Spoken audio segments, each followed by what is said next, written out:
तंत्र गुरु और महामंडलेश्वर डॉक्टर राजेंद्र कुमार दुबे भवानीपुर में टर्फ पंचायत समिति द्वारा आयोजित पूरी रात जागरण में मौजूद थे। वे खुद अपने भक्तों के बुलावे पर इस कार्यक्रम में गए और अभिभूत हो गए। गुरुजी के आने से उद्यमी भी खुश हैं। हम डॉक्टर राजेंद्र कुमार दुबे महामंडलेश्वर। देखिए, जागरण तो बहुत सौभाग्य का बात है और हम अपने आप को भी बहुत सौभाग्य लकी समझते हैं जो हम जागरण में पहुंच पाए। बाहर थे कमख्या से आकर हम जागरण में ही आ रहे हैं। बहुत अच्छा लगा। माता रानी से इतना गुजारिश करेंगे जो माँ इतना बरकत दो जो बहुत आगे जाए जागरण, और माता रानी का नाम जर काया और भी अच्छा हो, इतना बोलकर मेरा जय माता दी। কালকে মা রক্ষাকালী পুজো হয়েছিল, তারপরে আজকে দুপুরে ভোগ হলো, তারপরে রাত্রে আমরা জাগরণ করাচ্ছি।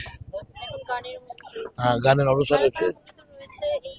এই আমাদের অঞ্চলে কি সবই ক্লাবের মেম্বার আছেন, তারপরে সব থেকে বড় যোগদান আমাদের বড়দা আছেন, বাবুদা আছেন। প্রতি বছর আমাদের জাগরণ হয়। তারপরে যারা আছেন আমাদের বড়দা